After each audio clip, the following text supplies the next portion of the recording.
My mom was psychic.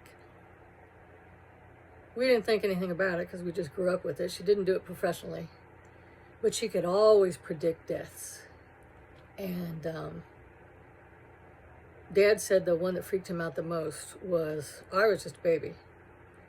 And he was watching the news, and Mom was going to go out the front door, which was, right in the living room where Dad was watching the news, to run out and get some groceries or something.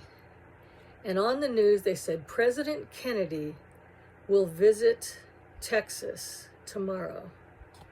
And Dad said Mom just stopped, and she turned around and she goes, and he will die there. And he did.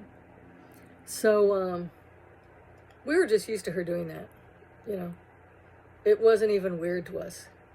And, I can do like little tricks and things. I can't do anything like she did. But the week before my brother Ian was killed, my beloved brother Ian, Mom volunteered at the church all the time. She was deeply, deeply religious Catholic. And 5 days before Ian died, she went into the church and she could smell incense really strongly. She often got scents whenever she would, have some vision or something. And so she just thought, wow, Father was really swinging the incense burner. So she didn't think about it. She was cleaning the church. So she came in the next day and she was going to polish the pews. And the incense was even stronger. So she's like, where is that coming from? So she, kind of wandered around the church and couldn't find the source. Next day, she comes in to practice the organ. And the scent was so heavy that she actually went up near the altar and was crawling around to see if there was some incense burning in the carpet or something. Nothing. The next day, she came in, and it was so overwhelming, the smell of this really strong incense, that she said she could barely go in. And, she practiced the organ some more, and then she vacuumed or something.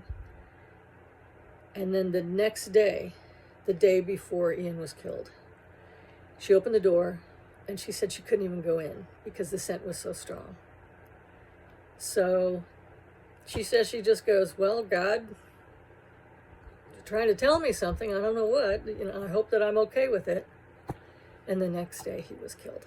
He was in a motorcycle wreck. This poor, stupid 17-year-old kid passed a semi-truck going really slowly up a hill. He passed it in a no-passing zone, and a car was coming, so he zipped in front of the semi.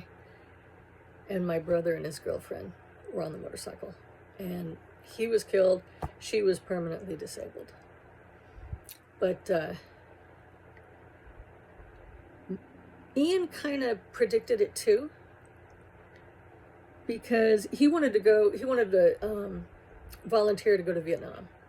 And my mom became so hysterical that he promised her that he would not volunteer, that if he got drafted, fine, but he wouldn't volunteer. He really wanted to volunteer. And she's like, no, I can see that you're going to be killed. You're going to be killed. Don't go. No. So he didn't. And then he was killed anyway. But he knew he was going to die for like months before he died. And he told Mom, he goes, I don't want you to be sad when I die. And she's like, oh, son, don't say that. That's terrible. And he says, I'm pretty sure I'm going to die on my motorcycle. I think a train is going to hit me because I keep seeing the rivets, on the side of the car, like on a train car. And it was the rivets on the truck. So Ian could do it too.